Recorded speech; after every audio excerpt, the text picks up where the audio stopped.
ولقد آتينا إبراهيم رشده من قبل وكنا به عالمين إذ قال لأبيه وقومه ما هذه التماثيل التي أنتم لها عاكفون قالوا وجدنا آباءنا لها عابدين قال لقد كنتم أنتم وآباؤكم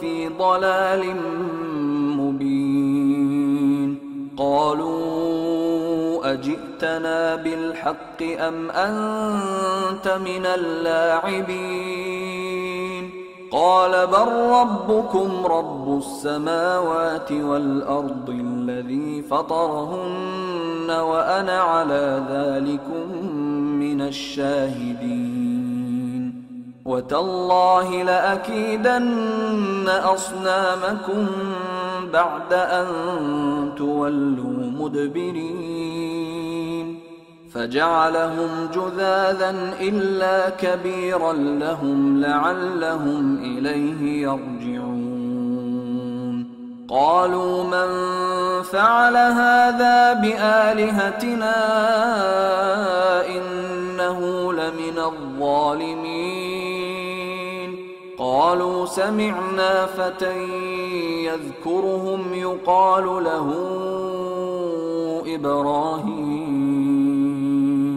قالوا فأتوا به على أعين الناس لعلهم يشهدون قالوا أأنت فعلت هذا بآلهتنا يا إبراهيم قال بل فعله كبيرهم هذا فاسألوهم إن كانوا ينطقون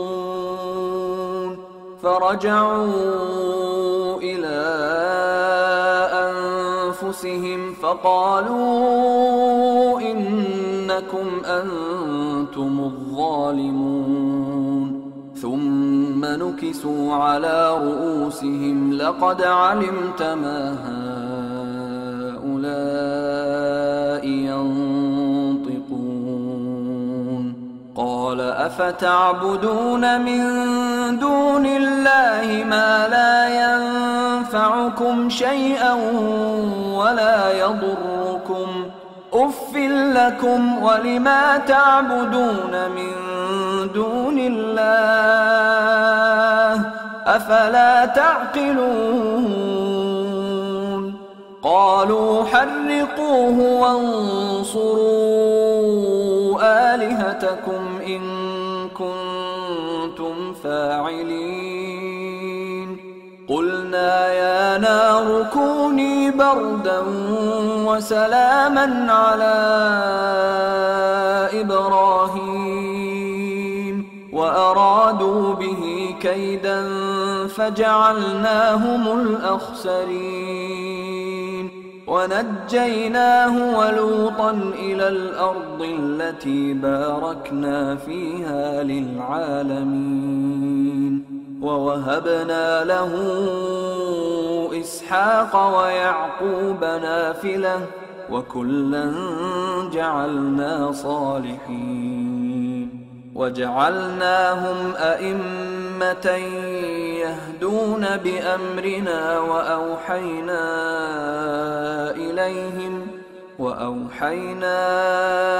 إليهم فعل الخيرات وإقام الصلاة وإيتاء الزكاة وكانوا لنا عابدين ولوطا آتيناه حكما وعلما ونجيناه من القرية التي كانت تعمل الخبائث إنهم كانوا قوم سوء فاسقين وأدخلناه في رحمتنا إنه من الصالحين اور ہم نے ابراہیم کو پہلے ہی سے ہدایت دی تھی اور ہم ان کے حال سے واقف تھے۔ جب انہوں نے اپنے باپ اور اپنی برادری والوں سے کہا کہ یہ کیسی مورتی ہیں جن کی پرستش پر تم لوگ جمے ہوئے ہو، وہ کہنے لگے کہ ہم نے اپنے باپ دادا کو ان کی پرستش کرتے دیکھا ہے۔ ابراہیم نے کہا کہ تم بھی گمراہ ہو اور تمہارے باپ دادا بھی کھلی گمراہی میں پڑے رہے۔ وہ بولے، کیا تم ہمارے پاس واقعی حق لائے ہو یا ہم سے کھیل کی باتیں کرتے ہو؟ ابراہیم نے کہا، نہیں، بلکہ تمہارا پروردگار آسمانوں اور زمین کا پروردگار ہے جس نے ان کو پیدا کیا ہے، اور میں اس بات کا گواہ اور اسی کا قائل ہوں۔ اور اللہ کی قسم، جب تم پیٹ پھیر کر چلے جاؤ گے تو میں تمہارے بتوں سے ایک چال چلوں گا۔ پھر ان کو توڑ کر ریزہ ریزہ کر دیا، مگر ایک بڑے بت کو نہ توڑا تاکہ وہ اس کی طرف رجوع کریں۔ کہنے لگے کہ ہمارے معبودوں کے ساتھ یہ معاملہ کس نے کیا؟ وہ تو کوئی ظالم ہے۔ لوگوں نے کہا کہ ہم نے ایک جوان کو ان کا ذکر کرتے ہوئے سنا ہے، اسے ابراہیم کہتے ہیں۔ وہ بولے کہ اسے لوگوں کے سامنے لاؤ تاکہ وہ گواہ رہیں۔ جب ابراہیم آئے تو بت پرستوں نے کہا کہ ابراہیم، بھلا یہ کام ہمارے معبودوں کے ساتھ تو نے کیا ہے؟ ابراہیم نے کہا، بلکہ یہ ان بڑے بت نے کیا ہوگا، اگر یہ بولتے ہوں تو ان سے پوچھ لو۔ انہوں نے اپنے دل میں غور کیا تو آپس میں کہنے لگے، بے شک تم ہی بے انصاف ہو۔ پھر شرمندہ ہو کر سر نیچا کر لیا۔ اس پر بھی ابراہیم سے کہنے لگے کہ تم جانتے ہو یہ بولتے نہیں۔ ابراہیم نے کہا، پھر تم اللہ کو چھوڑ کر کیوں ایسی چیزوں کو پوجتے ہو جو نہ تمہیں کچھ فائدہ دے سکیں اور نہ نقصان پہنچا سکیں؟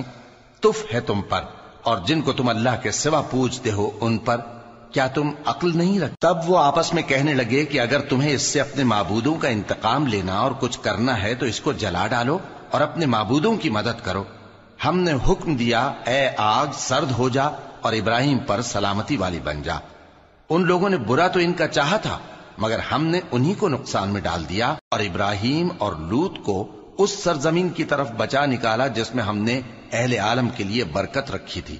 اور ہم نے ابراہیم کو اسحاق عطا کیے اور اس کے بعد مزید یعقوب بھی، اور ہم نے سب کو نیک بنایا تھا، اور ہم نے ان کو پیشوا بنایا کہ ہمارے حکم سے ہدایت کرتے تھے، اور ان کو نیک کام کرنے اور نماز پڑھنے اور زکوٰۃ دینے کا حکم بھیجا، اور وہ ہماری ہی عبادت کیا کرتے تھے۔ اور لوط کا قصہ یاد کرو، جب ان کو ہم نے حکمت و نبوت اور علم بخشا اور اس بستی سے جہاں کے لوگ گندے کام کیا کرتے تھے بچا نکالا۔